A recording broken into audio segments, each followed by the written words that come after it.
Bien.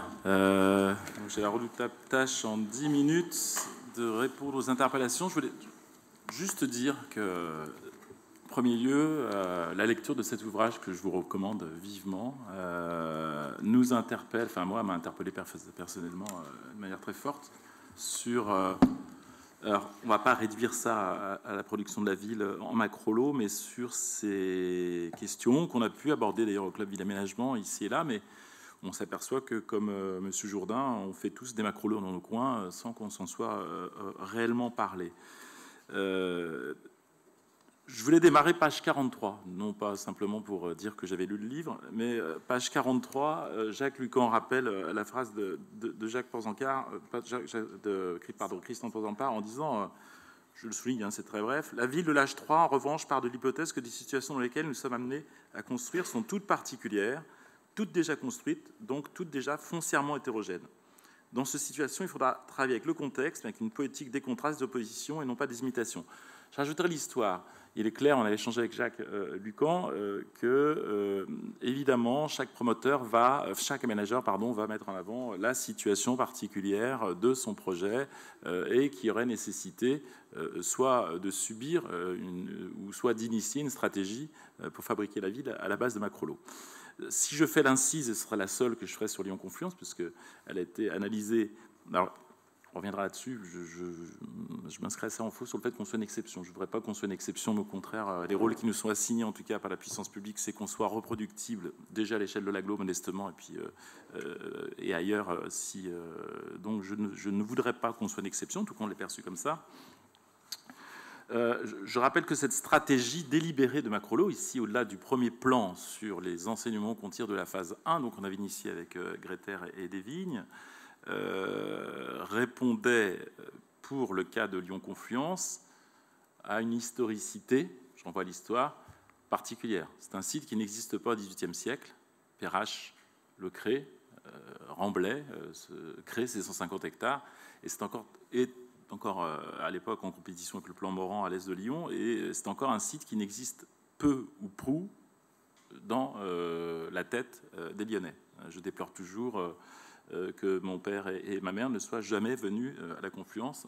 En bon lyonnais, ils sont à moins d'1 kilomètre du quartier. Pour eux, c'est un quartier qui n'existe pas et qui convenait à l'époque d'arracher en 2003, en 2004, par des consultations chocs, 2 électrochocs, qu'on a pu mener, l'une qui a pu nous permettre de sortir sur 75 000 m². On s'interrogera ensuite sur peut-être, de manière arithmétique, qu'est-ce qu'un macro-îlot, un macro-lot, etc. Le pôle de commerce et de loisirs que vous connaissez avec Unibail et Jean-Paul Viguier. Et face à ça, effectivement, cette consultation, méga consultation organisée sur 75 000 m² en bloc, en chaîne et en mixité de logement et en mixité d'opérateurs et en mixité d'architectes avec des règles très précises, hein, un architecte par 5 000 m², par la volonté de François Greyter d'installer face à cette opération un peu monolithique du pôle de commerce et de loisirs une très grande diversité, une variation de forme, complétée, je dirais, par un troisième aspect que vous évoquez, mais qui est en tout cas très présent pour nous, qui est l'espace public. Donc, la place nautique de Michel Desvignes, comme élément fédérateur, et à l'époque, arracher la confluence de la boue. J'en termine juste sur cette incise particulière, mais en tout cas pour dire que à l'époque, où ce quartier était couvert de prostitution et de pollution, faire venir Nexity, ING, au fond de Marignan et Unibail, il fallait créer cet électrochoc. Alors, après, ça a été aussi analysé par Jacques Lucan sur l'effet relatif entre masse et image. Qu'est-ce que pour nous, enfin, qu'est-ce qu'un macrolo? Je me suis reposé la question de ces îlots, ces fameux îlots ABC, cette consultation, cette méga consultation. Est-ce qu'on pourra en discuter d'ailleurs avec Jean-Luc Potvin, qui était titulaire d'un lot, Nexity? Est-ce que le macrolo, en l'occurrence, ou le macro-îlot, c'est les îlots ABC sur 75 000 ou les 3 isolats? Voilà une genre de question qui m'était posée entre l'îlot, le monolithe de Winnimas, l'îlot B de Fuxas et l'îlot C du Sapin-Leclerc avec Nexity. Je pense à la réflexion, mais toute récente, hein, le livre est paru le 6 juin, qu'effectivement, nous étions sur une opération délibérée de macrolo sur les 75 000 m² de Sean, et qu'on en tire et le prototype le plus abouti, étant effectivement celui qui est pointé, c'est le monolithe d'ING, 30 000 m², 15 m² de bureaux, 15 m² de logement, en très grande mixité, 5 architectes différents. Donc un effet très démonstratif sur une collection presque, ce qu'il reproche, qu'il nous a peut-être, une collection architecturale qu'on a installée comme ça dans une ville où en même temps, je rappelle, le niveau moyen de la production architecturale des années 80 n'était quand même pas... bon, il y a les premières opérations initiées par Renzo Piano, Société Internationale, mais n'était pas quand même je dirais, au rang de la deuxième ville de France, en tout cas au niveau de la qualité que pouvait supposer la ville de Lyon. Alors, c'est vrai que quand je me suis livré un petit exercice arithmétique, je me suis dit, allez, 75 000 m² donc sur le pôle loisirs, 75 000 m² sur les îlots ABC, ça fait 150 000 m² de Sean qu'on a balancé en consultation et dont on a vu la réalisation 5 ans après. On pourra parler des mérites de la rapidité de la mise en œuvre de ces marcolos, des workshops qu'on a eu continus. On regarde et qu'il y a des charges très précises sur la HQE. Je suis assez dubitatif, moi, sur les gains, sur la rapidité de ces macrolos. En tout cas, c'était l'idée d'arracher je ne reviens pas dessus, d'arracher cette confluence. 150 000 m² sur 450 000 m² de chaîne de la première phase, c'est 30%.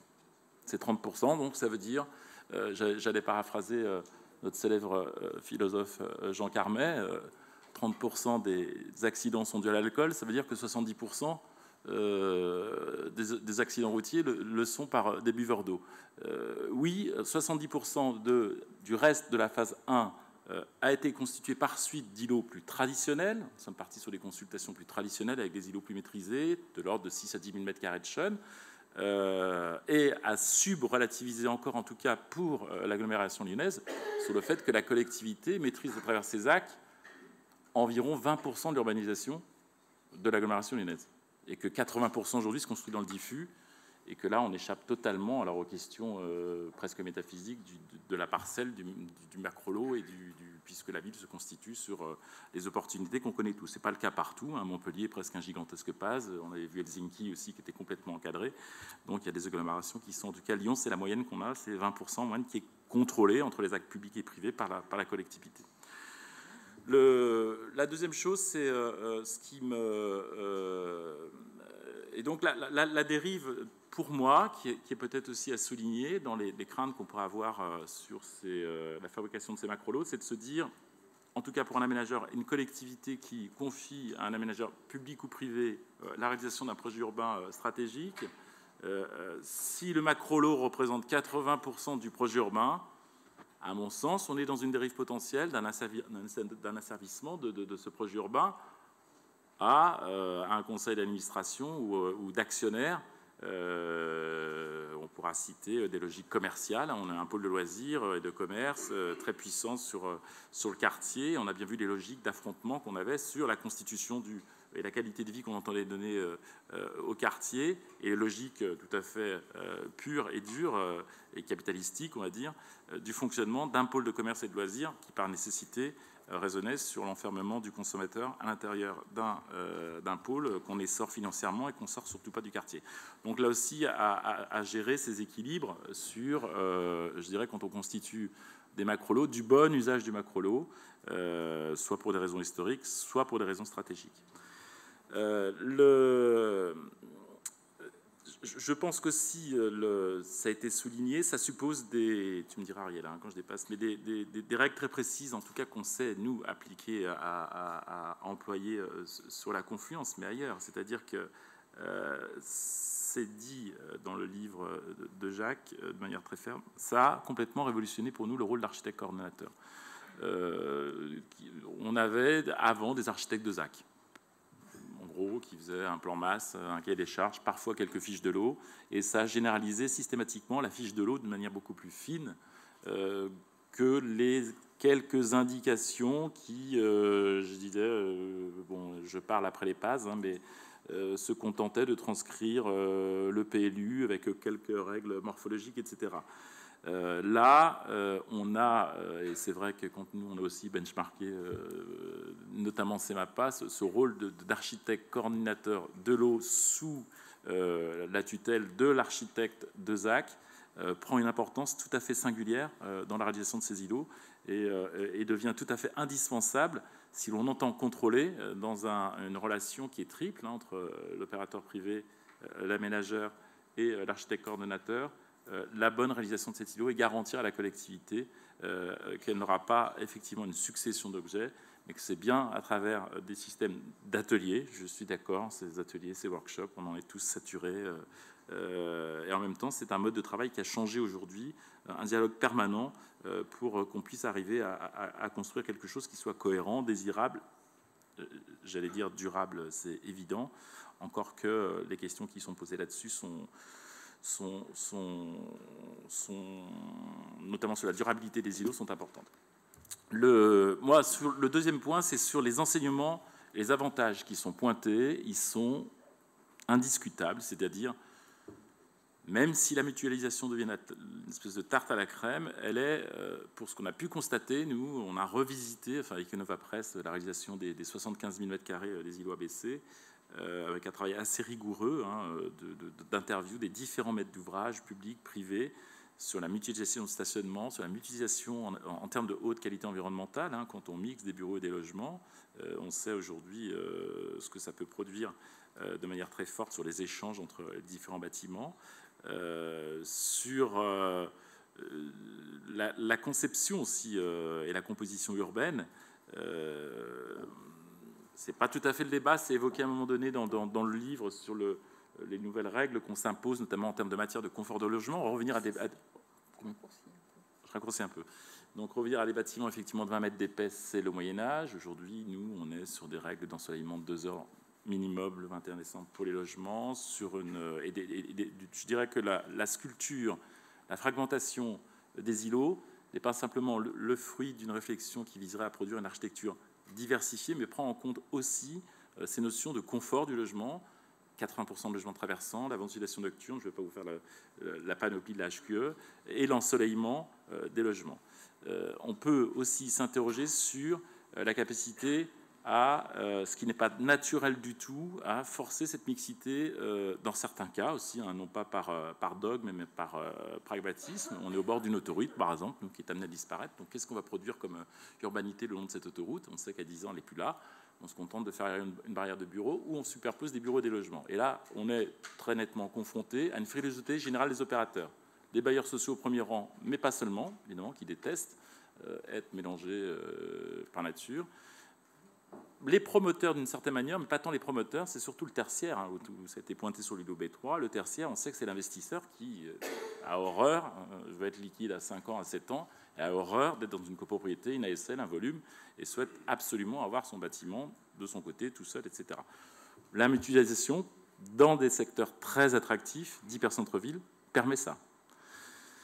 Je rajoute qu'elle, pour nous, elle est aussi vecteur, c'est mes dernières phrases, Ariel, je te promets, mais c'est vrai que c'est tellement riche, elle est vecteur, elle est porteuse potentiellement de valeurs de centralité.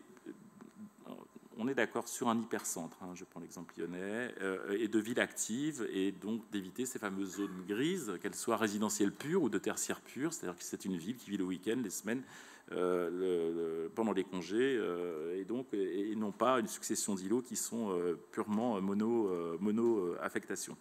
Donc moi, après, sur les questions soulevées, la première qui m'interpelle, c'est la durabilité.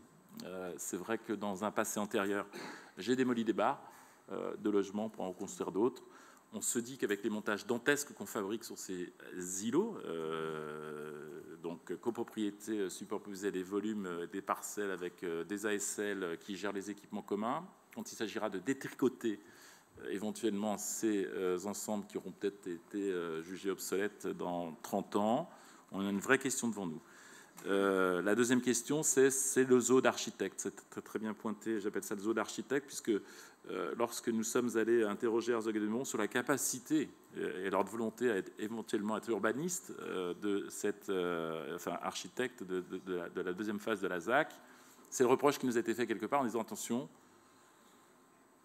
vous êtes amusé sur la ZAC 1, l'orange, le jaune, le vert, et cet éco-Tessone, etc. Si on arrive, on va calmer le jeu, ça a été dit. jusqu'où, hein, c'est-à-dire qu'on est aujourd'hui dans un camaïeu de blanc, c'était pointeux, donc camaïeu de blanc, ça ne donne pas beaucoup de latitude. On a une pédagogie aussi par rapport aux élus, du coup, hein, les voyages à Bâle et à Zurich ont été assez édifiants. En même temps, on peut avoir des réactions d'élus qui nous disent bon, ben, on était la capitale des Gaules, on n'est pas forcément tous des Suisses, donc, et presque l'effet ville nouvelle qui pourrait sortir d'une simplicité volumétrique et des cahiers des charges qui sont extrêmement rigoureux. On a vu des premières fiches de l'Oderzog et de Meurant avec des failles à 8 mètres, etc. Alors que même en tant qu'architecte, soulève la Quexa à Madrid et pose un objet incroyable à Hambourg, le Philharmonique, sont en tant qu'urbanistes très rigoureux. Et donc on a, je pense, à travailler aussi sur un modèle pur et la réalité d'une ville déjà constituée, une ville patrimoine de l'UNESCO reconnue pour ses qualités. Dernier point, c'est comment... oui, non, c'est la durabilité. Alors oui, non, le dernier point sur lequel je veux insister, c'est le type de consultation. En tout cas, ce que ça modifie pour nous, c'est le type de consultation, et on le voit très nettement sur les derniers jours, j'en finirai là-dessus. On vient de lancer 3 macro-îlots. Je ne vais pas voler le mot à... Je peux le dire, non? Macro-îlot, on peut l'inventer. Macro-lot, bon, non, je sais pas, il n'y a pas un registre RED. 3 macro-îlots sur la deuxième phase de la confluence, avec une règle un peu nouvelle qui modifie le positionnement des opérateurs, mais pas seulement des architectes, des promoteurs, puisque la consultation qu'on a lancée ici, elle est sans architecte, et on est parti sur un cahier des charges sur un premier tour. On s'adresse à des opérateurs sur des projets qui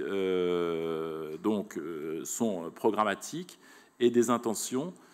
Ensuite, avec la désignation d'architecte coordinateur d'îlot, dont on s'interroge sur la pertinence de construire dans l'îlot même, et non pas d'échanger, comme ça a été dit, de dire je suis architecte pour être démonstrateur sur leur propre îlot.